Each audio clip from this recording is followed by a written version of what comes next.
meedaliyaa badhaafamtan baga gammaddan jecha barattoota keessaa yaada kan qabda yoo jiraatame harka keessan baasaati mee yaada keessan dhiyeessaa. Kunumaste harka argaan jiru anni kan koo harkamini miilan baasee asirra kunoo badoosha maayid yaadan qaba yaada qabdaa okay continue eeshi duraan dursanii of kalchaa afaan lama waliin haasaa waan ta'eef Of kali. Ingiliffaa fi afaan Oromoo haasaa namoonni Ingiliffa sirriitti danda'an waan jiraniifi so first of all thank tika easy rakati isuma beektuun jedhe yaada laman qabaa tu yaada laman qabaa Ingiliffaa marsee namoonni dhagaan dhageenyu waan jedhaniif keessa makee yaada tuun qabaa inni tokkoffaanii faris namoota gara fuulduraadhaan tokkoffaaf lammaffaa ba'an madaaliyaa fi naasii badhaasaniittu namoota gara dudduubaan jiratu immoo badhaastuu qabdu ijoolleen gara dudduubaan ba'an sinkomachuu danda'u waan ta'eef amma gara fuulduraa warri jiraniif dudduubaa utuma gara warri gara fuulduraa akkas gara dudduubaatti garagallee warri gara fuulduraa tokkoffaa ta'u jechuudha. Sakana fuulduraanis ba'anii dudduubaanis ba'anii tokkodha waan ta'eef sakana ilaalcha keessa galchitanii akka nu badhaasanii jedha.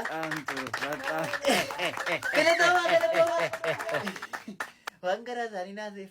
Inni lammaffaan inni lammaffaan immoo maanseerii nama baay'eetu isinitti gaddeeyyuuti. Gaafa meedaaliyaa dhabuu koofna ana caalaa ijoolleen baay'ee isinitti gaddan dhuga. Sakana yooma sadarkaadhaan niisan illee amalumaan ilaaltanii na badhaasuu qabdu. Galatoomaa tingita taankisti galatoomaa nyaattu inuma siin ta'usiif. Dhugaatti gara dudduubaan tokkoffaa sana yoo nyaatte malee amalaan hin nyaattu. Asaantiifatu nyaata amalaan. Yaffiraakshili. Madoosh maaliif teessati? Abadhuuni maste. Yaffiraakshili. Hojii mana hojjettee taanaan taa'i. Hin hojjenne taanaan ijoollee duukaa beeku. Go. Ani hojjedheera master. Ammati dhuguma hojjettee? Haa ta'u. Naan ilaala jessatti hojjette. Yoona duudu'e maalan geessiga. Falannaa dhabe maaliif akkas hin godhu? በጣም ጥሩ በጣም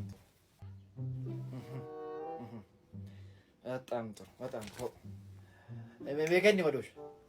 Fedhii isa hojjette. Kenni. በጣም ጥሩ Arruma riba hojjette. God have mercy upon us. hojii mana ganama ka'ee siriyaa fi mana qulqulleesse suuqii deemee sukkaara bitee shaayida. Inni kun hojii mana sana hojjedheen barreesse master. Tokko na bee master. Suuqiin nan naqe sukkaara bitee hojii manaa miti hojii alaati inni master. Utuma hin beekun na bee master.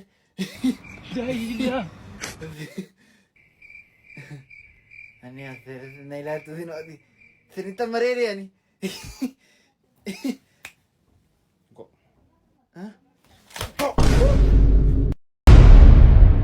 Silent. Me abbitti kottu ofiif Ingiliffaan. Ishoo Taansee moonyudha. Madooshaa tokko ibsa ka'ee. Sirna dhukkuba naannoo. Yabbiraaki. Jedhuticha.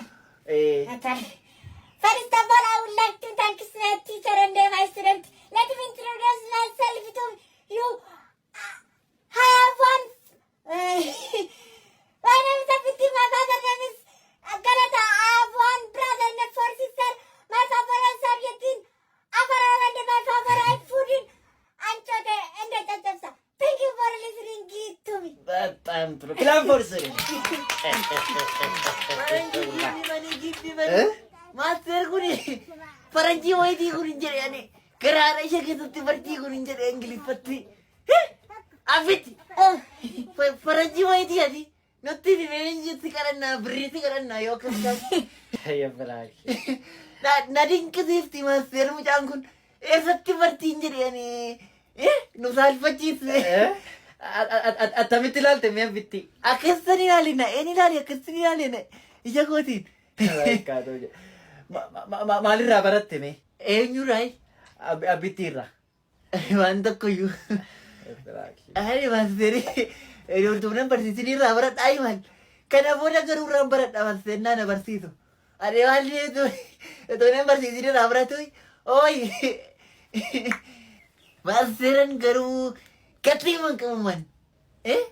Dhuguma gatii hin qabdu ati. Haaloo miti jeene. Gatii hin qabu. Kolfaa isin garuu gatii qabdu la. Gatiin keessan birrii tokkodha. Qarshii tokko farankaa cabdu. An garuu gatiin qabu gatiin koo qarshiin hin madaalamu. Beat nuts, Mr. Meth. You know how we do.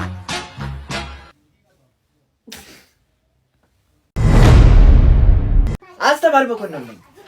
Don't forget me. Organi Madosh. Hey, she was Jolina Gagafat. I got you to Toda. Maaltu barsiisaadha jooni. Sinduuqa barachuu dhufe Madooshaan irras. Naftee ijoollee xixinnoo kana keessa taa'een baradhaani. Umuriidhaan caalta malee beekumsaan isaan gadeeti. Yabuttaa agaasuuti. Naftee haalli nan qajeelsinaa ijoollee keessatti sammuu makoofillee of eeggadha. Waan hin beekne. In beekottee isa beekurraa yoo baratte wallaalummaadhaa kun maal sukaanes? Ani maaster beeka. Maal beekta ammati? Abacaadhaa ammasaatti beeka. Tokko lammaa amma dhibbaattis beeka. Adurree jechuun kaata jechuudha. Sa jechuun doggiidha. Ali wallaali maaster beekam. Mee Ingiliffaan akkam jirtu ijoolleedha beektaa'u. Akkam jirtu? Jedheera maasterii maal? Ingiliffaan jedheetiin jedhe. Ingiliffaan jette. Ingiliffaan maasterii akkam jirtu waan jedha maatiin gaafadhu laas Ingiliffaan maaf hin gaafadhu. Isuma kana jedhime ilaalla. How old are you? Ani maasterii namatti kolfite ijoolleen. Ani beekumsaadhaaf namachuun barbaaddu ijoollettiin kana keessa taa'ee hin baradhu. How old are you jechuudha atam jirtu jechuudha? Of course. Yes. Eenyu si barsiise akkasitti? Ani simtuu nu barsiise. Anatu akkas barsiise? Akkam jirtu jechuun oldaarii hojjetanii. Dimataa. Natu kutaa sadii si fide kan tokkodha kan kee tokkotti zeeroonuu si malu si negatiiva tokko tu jiraate achis galchanii si barsiisudha. Mee dubbisaa Joon. Kutaa tokkoon si keessa kan kee as miti si lumayyuu.